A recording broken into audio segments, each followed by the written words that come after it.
I am Eric Winston. I am the senior servant at the Mount Zion Baptist Church, which you're in our office now, and been here for about 15 years. So I'm the senior servant, senior pastor, as some would say. That's what I am here.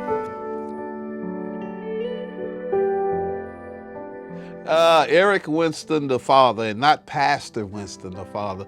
That's first of all, it's still a work in progress. All right, in process, and I'm yet growing, because as I see my two sons, Eric Jr. and Stephen, I'm still growing, because times are different. They're just not the same now, and it's a difference between, Eric Jr. and Stephen of 6 years, and time, and they are different. They're so different. I think my sons would probably say that I'm an okay father. They would probably say, certainly I was a disciplinarian. I did not allow some things. It wasn't a free for all. I had rules. And this may sound a little antiquated, but the truth of the matter is, if I said be in the house by 12, you need to be in the house by 12. My first call is to be a father that is in my house. The first responsibility given to man, according to Genesis 2:15, was to dress and to keep the garden. God did that to Adam.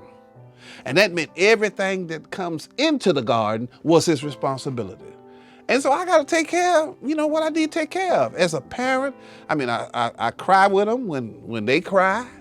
I celebrate when they celebrate. When they party, I party if they invite me. So I think, other than just being a pastor, I enjoy being a parent.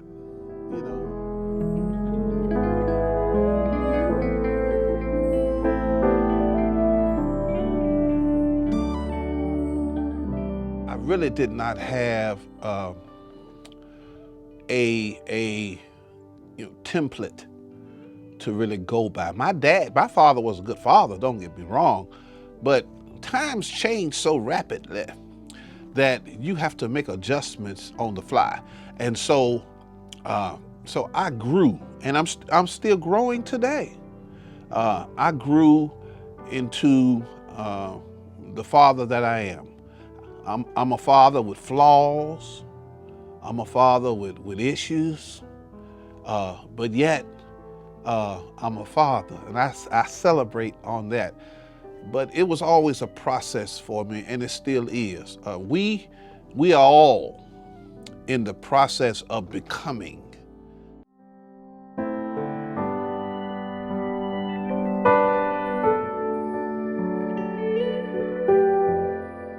Sometimes it's necessary to know what not to do.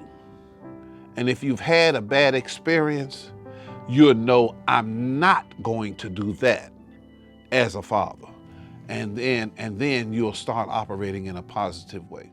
If you're going to be a parent and a father, you need to be also a protector.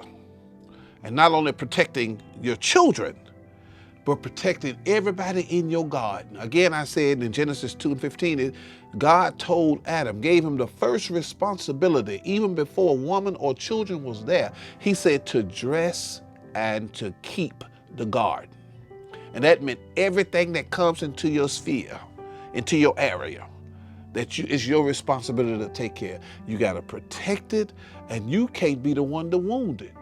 And that's what every father needs to understand, man. Just keep on going to the plate, keep on swinging the bat, and eventually you're going to get a hit. Yeah.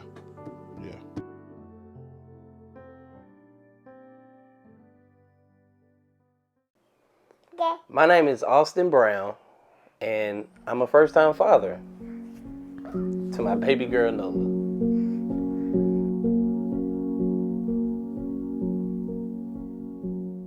Growing up, I didn't have a father. The thing about growing up without a father, as a child, I never knew how it would affect me, growing up. Didn't really talk about it much until I finally met my biological father. How not having a father affected me being a father instantly. I don't want to miss anything. I think COVID-19 was, although many have lost their lives, of course, it was a blessing and a curse for me and my family.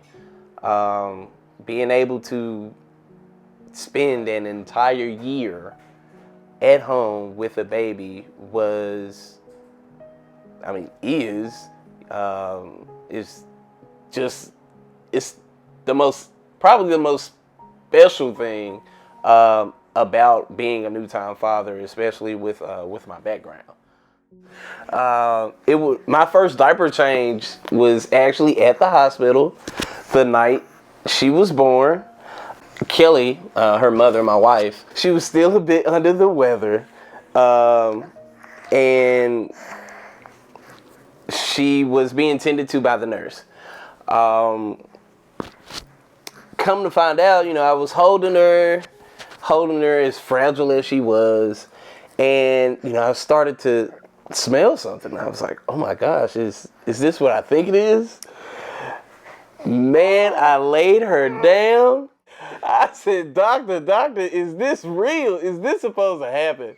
And the doctor assured me, everything was okay. But I'm like, Doc, this is not wiping smoothly at all. It is not wiping smoothly at all. I was like, I need some more wipes. Like, what type of wipes are these? I need 2-ply, because these 1-ply wipes is not going to get the job done. And that was the very first diaper change. What I would say to a first-time father with a background similar to mine is, don't dwell on the past, learn from it. There's a lesson in every experience. For me, I stress the importance of being there for my child, whether I need to miss work, whether I need to take off, whether I need to not go on a trip because it conflicts with an activity that my child has going on. I make it a point of emphasis to make sure that my daughter, my child, sees me being active in her life.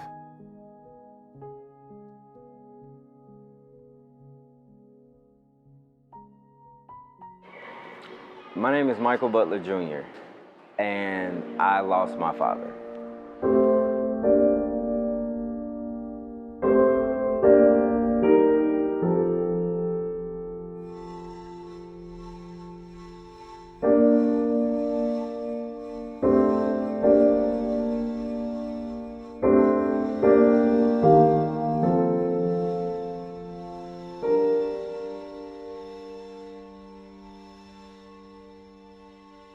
So my dad was the smartest man that I ever knew in my life. And to this day, he's still the smartest man that I have ever known and I probably will ever meet.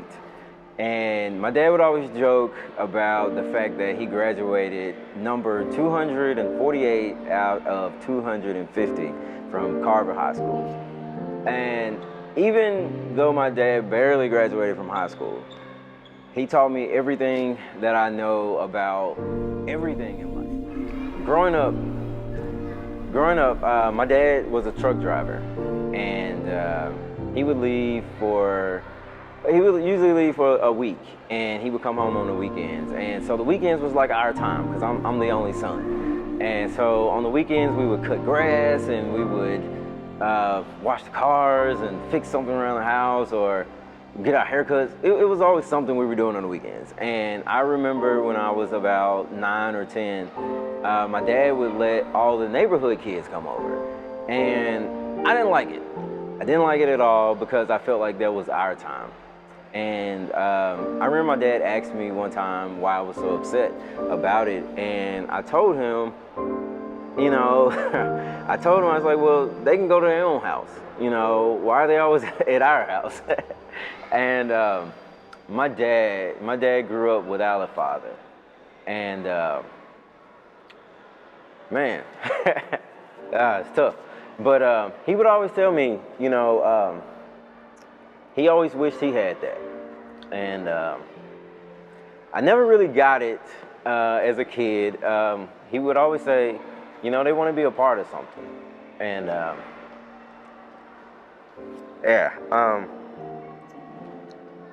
it wasn't until I got older that I knew what he was saying. That's how important fathers are.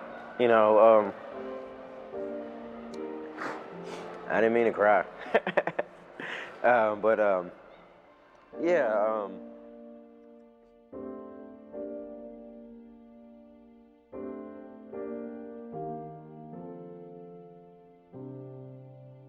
If it's one thing I could say to my dad right now, it would be two things. I would just tell him thank you. Thank you. And, yeah, I would just tell him thank you. I think he would know what I meant. Thank you for ninth grade. My mom took me to J.C. Penney's to buy school clothes, and they were not cool at all, and I got checked the first day of school. Thank you for taking me to the Southland Mall and buying me some cool clothes, even though you didn't have the money, just so they wouldn't check me. Thanks for that. And the second thing I would tell him is that I'm still not a Cowboys fan. No matter what he tried. My dad literally painted my room blue. He put all these Dallas Cowboy pictures up in my room, and I hated the Dallas Cowboys. So to this day, I'm still not a Cowboys fan, Pops, and never will be. You tried, but you could not convince me to be a Cowboys fan. And I never, ever will be. On this Father's Day, like any other Father's Day, I would say the same thing to any male out there that's a father figure. Like, a father doesn't have to be, biological. It can be an uncle. It can be a grandfather. It can be the guy up the street. I would say to you, thank you, first. And just know that you're important. I know Mother's Day gets a bigger rap, but know that you are important, you're valuable, and you're necessary. And happy Father's Day. Yeah. Ain't no mountain high, no valley low that could give a wide enough, baby. It's your part. You laughing at? You laughing at? Daddy?